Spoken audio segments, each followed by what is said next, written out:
ஆன்மீக தகவலில் வாஸ்து வந்து ஒரு மனிதனுடைய வாழ்க்கையில் பெரிய மாற்றங்கள் இருக்குமா. ஒரு 4-5 விஷயங்கள் நான் லைஃப்பில் போய் பார்த்துருக்கேன். ஜாதகத்தில் ரொம்ப நன்னா இருந்தது.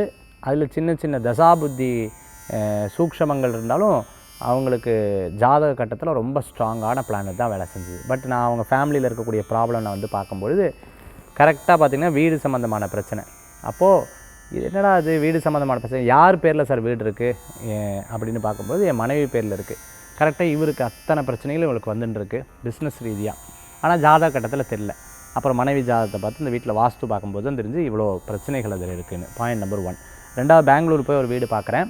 அந்த வீட்டில் பார்த்தீங்க அப்படின்னு சொன்னால் சார் யாருக்கா உடம்பு சம்மந்தமான உபாதை வந்துச்சா அப்படின்னா அந்த அம்மா அழுதாங்க. சார் என் கணவர் வந்து இறந்துட்டார், உடம்பு சம்மந்தமான பிரச்சனைகள்லாம் வந்து நாங்கள் ஆஸ்பத்திரி இந்த வீட்டுக்கு வந்தது வீட்லேயே இல்லை, ஆஸ்பத்திரியில் தான் நிறையா தடவை இருந்திருக்கோம்.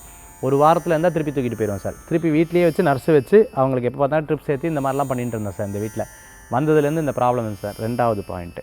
இந்த மாதிரி நிறையா விஷயங்கள் வாஸ்து ரீதியாக நான் பார்க்கும்பொழுது இருந்துட்டுருக்கு. சப்போஸ் நமக்கு வந்து வாஸ்து யாராவது வந்து கூட்டி வந்து காமிக்க முடியல, நான் வாடகை வீட்டில் தான் இருக்கேன், நான் ரொம்ப பிரச்சனை இருக்குது அப்படின்னு சொன்னால் வாஸ்து பதம்னு சொல்லுவாங்க. அது நம்மக்கிட்ட கூட அது நான் போன தடவை சொல்லியிருக்கேன், நிறைய பேர் வாங்கி அதை பயனெடுத்துருக்காங்க. அந்த வாஸ்து பதத்தை ஃப்ரேம் பண்ணி வச்சு வீட்டில் வச்சுக்கிறது ரொம்ப நல்ல பலன்களை கொடுக்கும். வாஸ்து இயந்திரமும் ரொம்ப விசேஷம். 2 தீபங்கள் வழிபடுறது ரொம்ப நல்லது.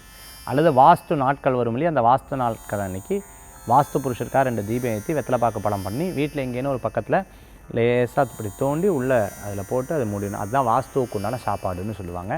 இது ஐதீகமாக அந்த காலத்தில் பயன்படுத்தி நம்பிக்கையோடு நம்ம வந்து செயல்பட்டால் நல்ல பலன்களை கூடி வரும்.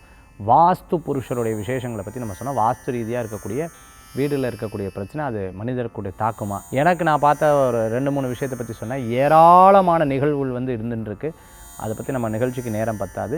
இந்த மாதிரி வாஸ்துங்கிறது ரொம்ப பவர்ஃபுல்லான விஷயம். அதனால தான் ருத்ரத்தில் கூட வாஸ்துவாய ச அப்படிங்கிற மந்திரம் வந்து வருது.